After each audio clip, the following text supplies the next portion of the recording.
Hello there, people of the internet. I'm sure you guys have noticed I enjoy collecting military surplus firearms. Unfortunately, because of their availability and price point some 20, 30, 40 plus years ago, a lot of military surplus firearms have been sporterized. That being said, sporterized guns have significantly less collector value behind them.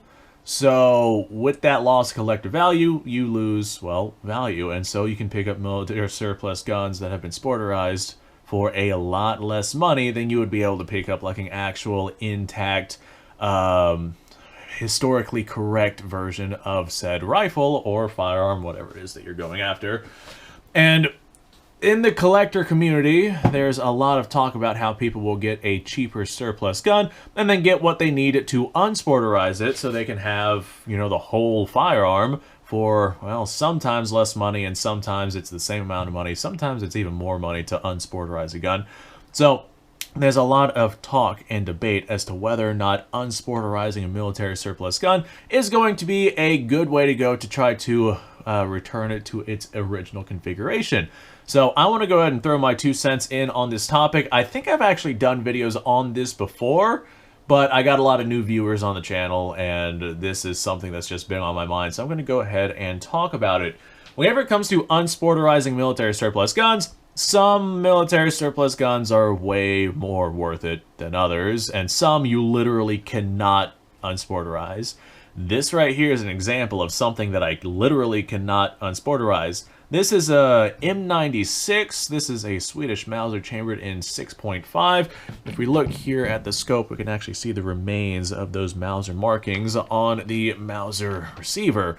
So this right here, obviously we got ourselves a new stock on it. I can't remember the company that makes these stocks, but yeah, the stock obviously gone. We would have to completely replace the stock. Issue is, with replacing the stock, well, the barrel's been cut. So we can't replace the stock because the wood would be sticking out beyond the stock and we'd blow the stock apart upon the first shots fired. So we'd have to replace the barrel if we want to replace the stock. Fantastic. So we replace the barrel, we replace the stock. What does that leave us with? Well, that leaves us with the receiver. Unfortunately, the receiver's been drilled and tapped for a scope mount, obviously. So that receiver is basically garbage if you want to restore it to its original configuration. That's just not gonna happen. Those right, I mean, you could, I guess, fill that in, but that's not gonna be original configuration now, is it? You'd have to replace the receiver on this rifle. So we would have to get ourselves a new receiver for the rifle. So we could get ourselves a new barreled receiver, and we could get ourselves a new stock. Well, how about the bolt? Let's have a look at the bolt. Oh no, what's that right there? The bolt has been sporterized as well. It has been reconfigured to be a, sporterized bolt, and they did a really, really not that good job with it. But that's probably a topic for another time. I'll talk about bad military surplus sporterizations probably in another video. But this right here is not what the bolt should look like. So the bolts, this bolt, the bolt handle attaches direct to the bolt body. I might be able to get some pieces off of the bolt, maybe. But yeah, that's, so we'd have to get a new barrel, a new receiver, a new stock, and a new bolt. That's literally the entire gun. None of this is salvageable whenever it comes to unsporterizing this gun.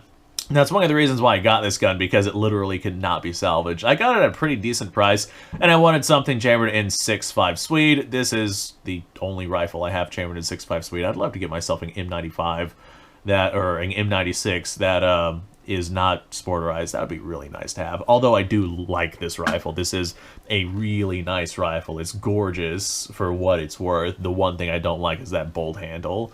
But that's an argument for another time. But this rifle literally cannot be salvaged. There's nothing on this to salvage. So if you're going to go out and get something like this and be like, oh, I'm just going to unsporterize it, how? Like, you literally can't with something like this. That's the big problem. You'd have to replace literally the entire gun. Like, I guess you could pull the trigger housing and magazine stuff and whatnot out of this and, like, fit it into another gun. I guess you could do that, but I mean, there's nothing here. There's literally nothing here to save.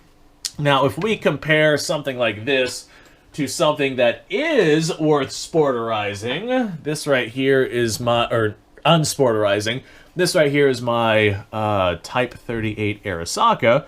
This is chambered in 6.5 Jap. Fantastic little shooting rifle. I have brought this out and fired it on the channel on numerous occasions for you guys. It's a really, really good, really accurate rifle, and I have a hand load that is just absolutely phenomenal for this rifle. I get great, great groups out of this. Now, this right here has been sporterized, and I haven't unsporterized it because I love the way that the really long barrel looks on this thing. Now, that being said, the really long barrel means the barrel has not been cut down. So, guess what? If I wanted to get myself a stock for this thing, I absolutely could. The bolt's not sporterized. We got no cuts or drills or anything inside the receiver. This right here still has the mum intact. That's not something you find very commonly on Arasakas. This right here is a really, really good candidate to be unsporterized because the only thing that has been sporterized is the stock. I could go out and get myself a stock and the barrel bands and whatnot that I need, and I could literally just strap them onto this thing, and I would have myself an Arasaka. Whenever I picked this thing up, I can't remember how much I paid for it. It wasn't very much. I think it was like $120 or something like that. Nowadays, intact Arasakas are selling for about that $400 to $500 price point that most of your military surplus guns are selling at. So if I were to spend, I don't know, $100 on a stock and what I need to put this thing together, I got no idea. I've never actually looked into it. No idea how much it's going to cost, but I imagine it's going to be less than getting yourself an unsporterized Arasaka. So there are some examples where sporterizing something is going to cost the same amount of money as just going out and getting an already unsporterized one. So if you get one for dirt cheap, or you already have one, or, I mean, insert your choice of situation here where it is viable, then by all means, go ahead and do that. Some guns are worth saving, some are not. Like if this right here was as sporterized as that M95 Mauser, if it like had a sporterized bolt handle and cuts in the receiver and a cut down barrel and whatnot, then it would not be worth saving. But since this right here is very, very close to its original configuration, the only thing that's been changed is the wood. If I felt like it, I absolutely could turn around and strap a new stock on this thing, have myself an unsporterized rifle, and that would be a means to be able to get myself that unsporterized rifle and have it matter, have it be viable for this particular example, especially because getting the intact Arasaka would be, like if I were to go out and buy an intact Arasaka, that would still cost more money than getting the sporterized gun and the parts to be able to unsporterize it, I'm sure. Now, I could be wrong on that. Maybe Arasaka stocks are stupidly expensive or something. Normally, whenever I buy my military surplus guns, I don't mind getting sporterized firearms just because whenever I make my YouTube videos, I talk more about the history of the gun than I do showing off the gun itself, and then we take it out of the range and we see what that old cartridge can do, and I'll shoot at stuff with the old cartridge, be like, oh yeah, let's see what the 6.5 Jap does in comparison to, I don't know, the 6.5 Creedmoor or the 6.5 Carcano or something like that right there. And I can do that with a sporterized rifle, no problem. And with my tiny little, I say tiny little channel, with my channel that doesn't have much of an income, this right here is definitely the more viable option to be able to bring you guys content. So that's kind of the reason why I lean towards sporterized firearms. I wonder what this is in the stock. I've never really figured that out. It's like this little cut right there in the stock. Got no idea. Anyway, folks, thanks for watching. Appreciate your time. Like, subscribe, share. Description below is a link to all sorts of stuff. Go check it out.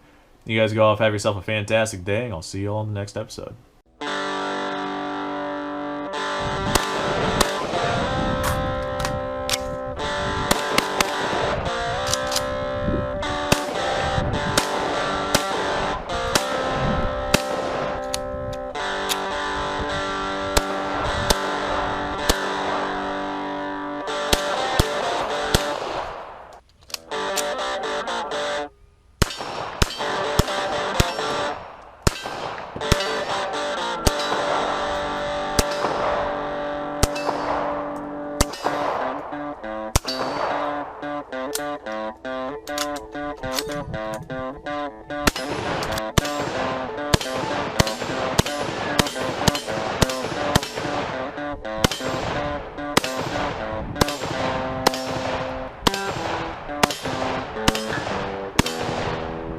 Been a little while since I've done this.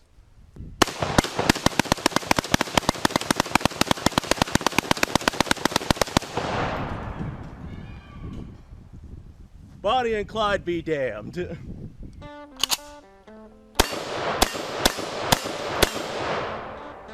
poor man's Garen.